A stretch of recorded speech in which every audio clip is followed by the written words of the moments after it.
ఒక మూసలోకి వెళ్ళిపోయారు. ఏంటి అంటే అధికారం, లేకపోతే ఈవెన్ దో అపోజిషన్లో ఉన్న టిల్ టుడే ఆయన ఏంటి అంటే ఆయన చుట్టుపక్కల ఉండే సెక్యూరిటీ గార్డ్స్ నేను నియంతని, నాకు నియంతృత్వ ధోరణి ఉంది అనేది చూపించేసుకుంటున్నాడు ఆయన భ్రమలో బ్రతికేస్తున్నాడు. నేను సంథింగ్ అంటే ఏమంటారు, నేనే బ్రహ్మ అని చెప్పేసి ఏదో సినిమాలో ఉంటుంది అట్లా ఆ కైండ్ ఆఫ్ మైండ్ సెట్లో అతను ఉండిపోయాడు. అది ఉన్నంత వరకు కూడా ఈ రోజుకి 6 నెలలు అయింది.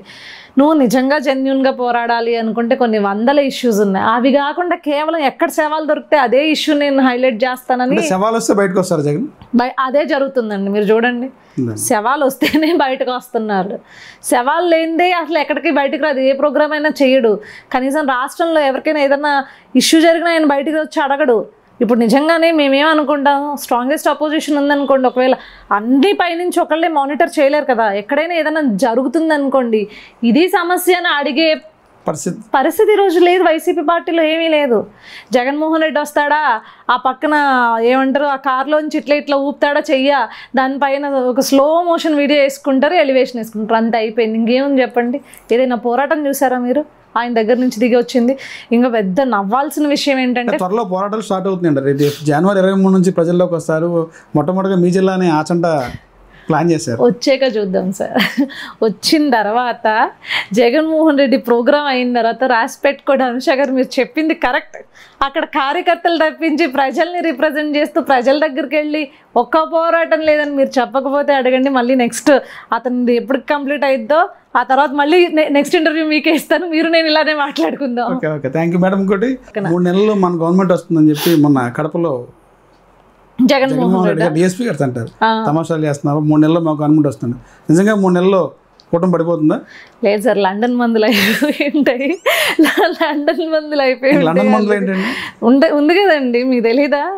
చాలా పెద్ద జనాల్లో అందరికీ తెలిసిన ఫ్యాక్ట్ ఇది. మళ్ళీ లండన్ మందులు అంటే అందరికీ తెలిసిందండి. లండన్ పాపం ట్రీట్మెంట్ కోసం, పిచ్చి ట్రీట్మెంట్ కోసం లండన్ వెళ్తా ఉండాడు. లేకపోతే అది ఆ మందులు వేసుకోలేదనుకోండి, మీకు గాల్లో దండాలు పెట్టేస్తారు. అక్కడ జనాలు ఎవరు ఉండరు.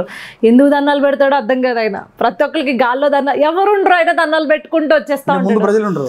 ముందు ప్రజలు ఎవరు ఉండరు. లేకపోతేనేమో ఈ అధికారుల మీటింగ్ లో నేను రాత్రి మా నాన్నతో మాట్లాడాను, ఆత్మలతో చర్చించాను, ఇలాంటివన్నీ చెప్తా ఉంటాడు.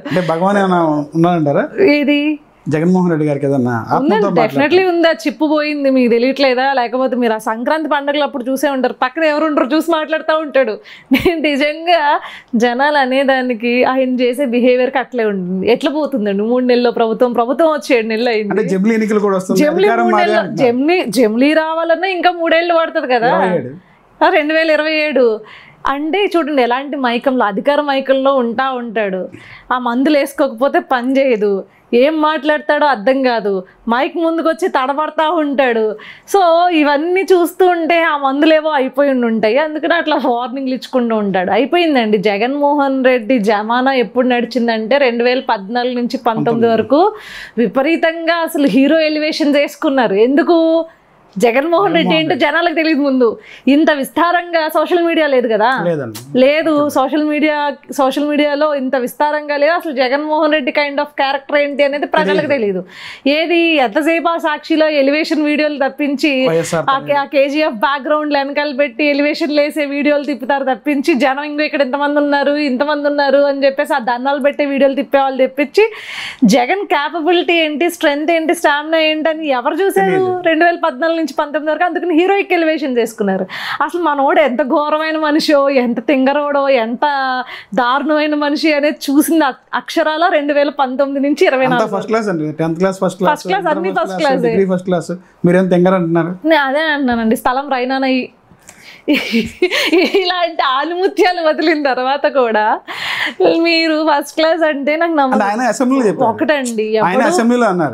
మీరు చెక్ చేసుకోండి, 10th class first class, inter first class, degree first class అని ఆయనే చెప్పారు. స్కూల్ పేరు కూడా చెప్పారు. అంబానీ ఎప్పుడు నేను రిచ్ పర్సన్ అని చెప్పుకోవడం. ఇంకొకటి ఐఏఎస్లు ఐపీఎస్లు ఎవరు ఆ క్యాడర్లో పాస్ అయిన వాళ్ళందరూ మేము బాగా చదువుతాం, మేము ఫస్ట్ క్లాస్ స్టూడెంట్స్ అని చెప్పుకోరు ఎవరు. మేము బ్రిలియన్స్ అని, ఐఐటి క్రాక్ చేసిన వాళ్ళు ఎవరు మేము బ్రిలియన్స్ అని చెప్పుకోరు. లేకపోతే టాప్ మెడల్స్ క్రాక్ చేసిన ఇప్పుడు నితీష్ కుమార్ రెడ్డి నేను టాప్ క్రికెట్ ప్లేయర్ అని చెప్పుకోడు.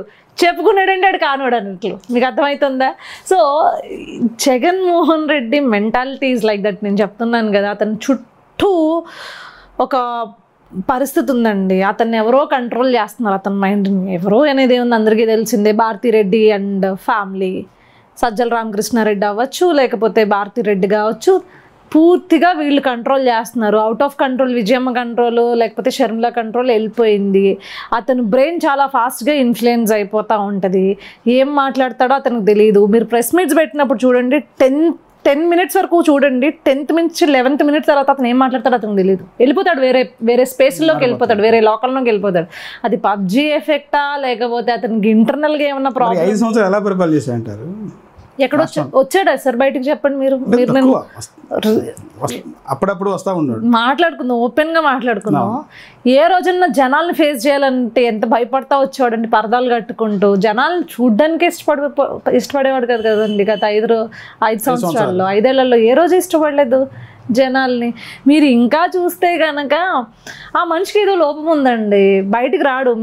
మీకు ఏ రోజున్న ప్రెస్ మీట్ జనవరి 23 నుంచి ప్రజల్లోకి వస్తాను, ప్రతి నియోజకవర్గం టచ్ చేస్తా ఉంటున్నారు, ప్రతి కార్యకర్తకు అందుబాటులో. నేను బెట్టేసి చెప్తున్నా, ఎక్కడికక్కడ సెట్టింగ్ ప్రోగ్రామ్ ఉంటుంది తప్పించి మీలాగా జర్నలిస్టుల్ని, ఓపెన్ జర్నలిస్టుల్ని, వీళ్ళందరినీ ఓపెన్గా పిలిచి ప్రెస్ మీట్ పెట్టమని చెప్పండి.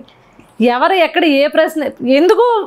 మొన్న ఈ మధ్యన ఏదో ఎయిర్పోర్ట్ దగ్గర అనుకుంటా ఫ్లడ్స్ విషయంలో ఒక ప్రెస్ మీట్ పెట్టి, ఇదిగో నేను ఇచ్చేస్తాను, నా స్క్రిప్ట్ నీకు ఇచ్చేస్తాను, నువ్వు ఇదిగో తీసుకో అంటున్నాడు. జర్నలిస్ట్ని తీసుకోమంటున్నాడు. అంటే అతను మెంటల్లీ హీఈస్ లిటరలీ డిజేబుల్డ్ అండి. నాకు అది మనకు చూసే వాళ్ళు అందరికీ అతను క్లీన్గా అబ్జర్వ్ చేస్తే, అతని యొక్క బిహేవియర్ని కనుక అబ్జర్వ్ చేస్తే అది తెలిసిపోతూ ఉంటుంది. నడిపిస్తోంది ఇంకొకరు షాడో ముఖ్యమంత్రి.